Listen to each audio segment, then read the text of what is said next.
I work from home. I roll out of bed at like 7:55 in the morning. I'll get my coffee ready. I'll go to my desk. I'll make it there by 8, and I am ready to go. I don't have to sit in traffic. I don't have to drive to work. I save so much time out of my life just by working from home. It's a great luxury. I love the lifestyle. It's not for everybody, but a lot of penetration testing nowadays is working from home. And another great thing about pen testing is the salaries are incredibly high. My first job in the field was over six figures, meaning over $100,000 in this field as a first year pen tester. So it's incredible money, and it's very lucrative moving up. Anywhere from a senior pen tester can make $150,000. A manager can make somewhere around $170,000 to $200,000. And really the sky's the limit, especially if you go out and you do your own business or your own consulting. The salaries are very, very high because this is a very technical field, and there is a job shortage or people shortage right now. We have more jobs than we have people, so that relates to high salaries as well. On top of that, the benefits are great. The work-life balance is great. Again, this boils down to where you work, but for me personally, I'm working 40-hour weeks. My benefits have been fantastic through and through, and I love the lifestyle. Right, that work from home, that 40 hours a week. I was an accountant before I got into penetration testing, and let me tell you, I was working 60-hour weeks, 70-hour weeks. I was in the office all the time, and I was going in when it was dark, and I was coming home when it was dark, and it just can easily lead to depression doing that. I've not experienced any of that in penetration testing, and I'm really, really happy for it. So on top of all this, it is mentally stimulating. This is one of the best fields. I am what I consider a lifelong learner. I like to learn. I am nonstop learning, right? And I have that personality type, and you're going to find that if you enjoy this field, it's never going to feel like work to you. I could sit here and I can pen test for 80 hours and it never feels like work to me. It is just mentally stimulating. It's a puzzle. There's always something new to learn. There's always a new attack out, and there's always a new defense out as well. So somebody's always trying to block your attacks, and it's this cat and mouse game. And if you do not stay up to date or on top of things, you're going to get left behind. So you have to have that mentality in this field where you're always willing to learn and you like learning. And that's really, like, for me, that's a positive to pen testing because I enjoy that. And lastly, of course, it's legal breaking and entering. Who doesn't like that? I get to break into buildings, I get to break into websites, into networks, and people pay me to do it. I cannot believe that this is a job. When I first heard about it, I was like, no way. Hackers are bad guys, right? But hackers can be good guys too, and we can get paid very lucrative salaries. So from here, let's talk about a day-to-day lifestyle. So day-to-day here. What's guaranteed, most basically should be guaranteed, is that I roll out of bed. I'm still relatively young, and I have several different types of assessments that I can do, and this really isn't all of them, but this is the ones that I do the most. Now, I have what is an external or internal network assessment, and we're going to cover those quite a bit in this course. But when we're talking external network assessment, that means that I'm evaluating a network from the outside. I could be in China, I can be in the United States, I could be in Russia. It doesn't matter where I'm attacking from, right? I could be in any country at any time attacking this network. So I'm on the outside looking in. The internal is different. We assume at this point that we have breached the network. We have a Dropbox. We've got some sort of code execution on their network. We logged into their VPN. It doesn't matter. Somehow, some way, we're on that network. What can we do once we're inside the network? And what that means is we're going to be talking a lot about Active Directory pen testing, and that's really what it corresponds to. And this course is going to hit very, very heavy on Active Directory because of this. And so you have two different types of network pen tests, and they The methodology is very similar. The attacks and tool sets are very different. So they can almost be split apart into their own subsections, but you will have external pen tests, internal pen tests on the network side. You may be asked to do web application penetration testing.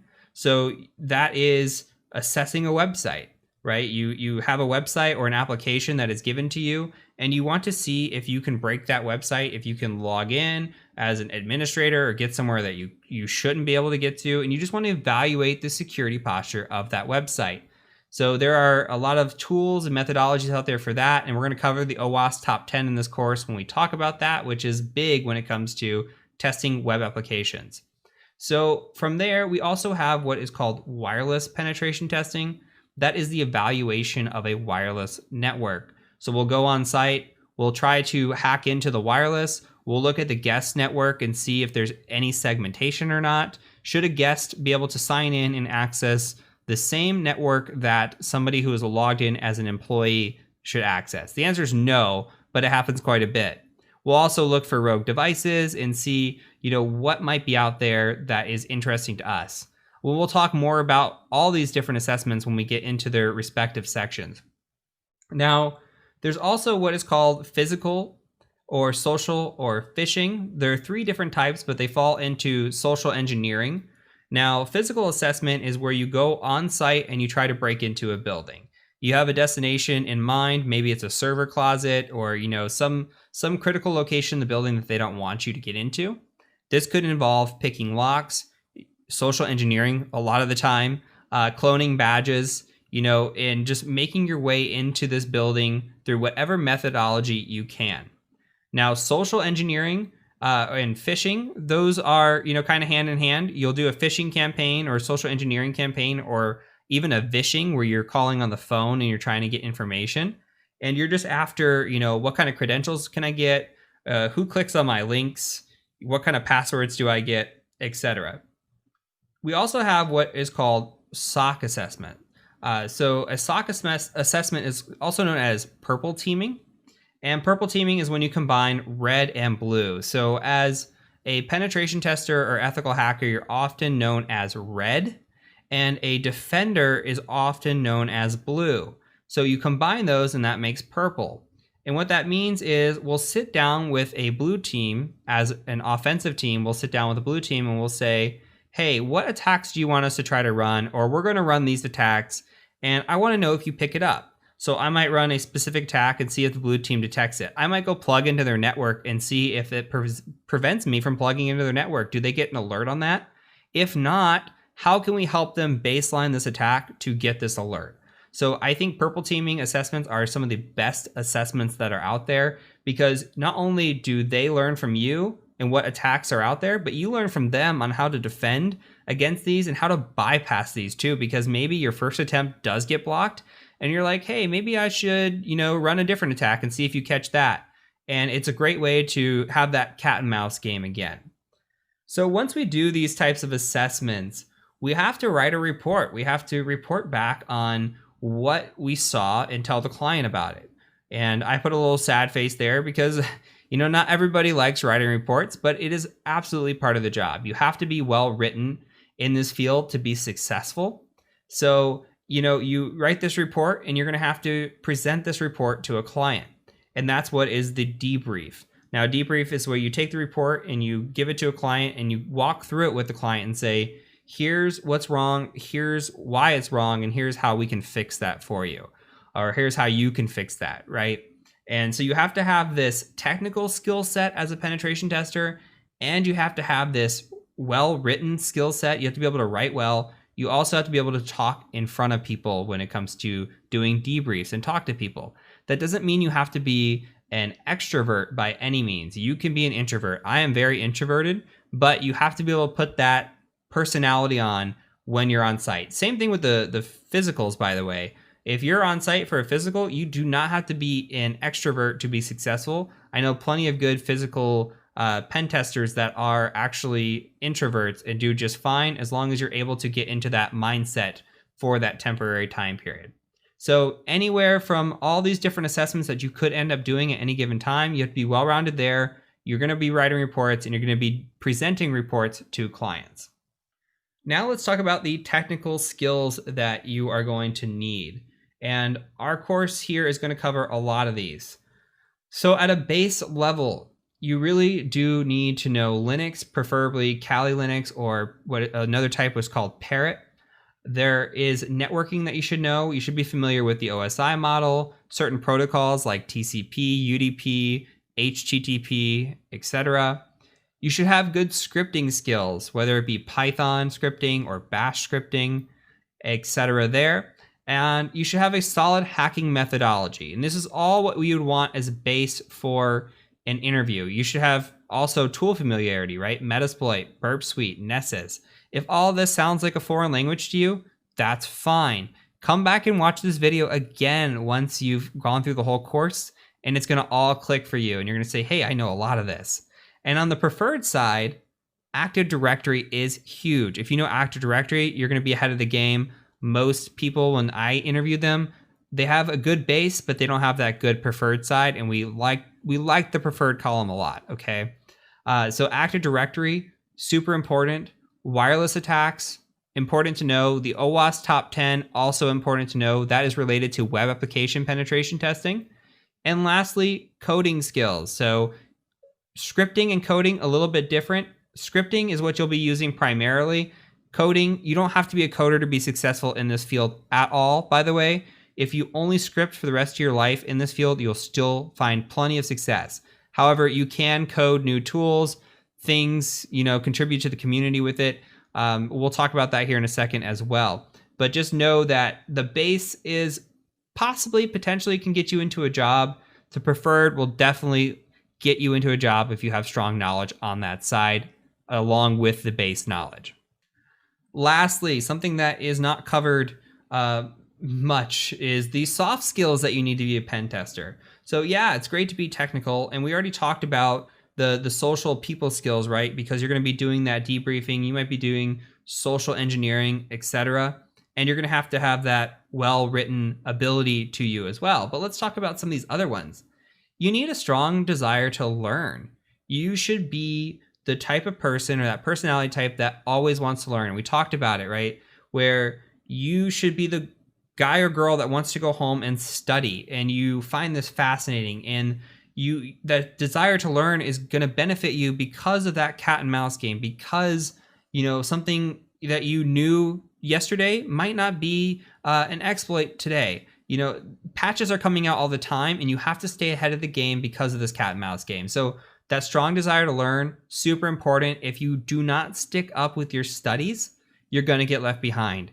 And most people have this desire to be in the field of ethical hacking because they think it's sexy, it sounds cool, and it is cool. But if you do not have that desire to learn, you do not have that perseverance, which we're going to talk about, you're going to get left behind in this field, and you're not going to be successful.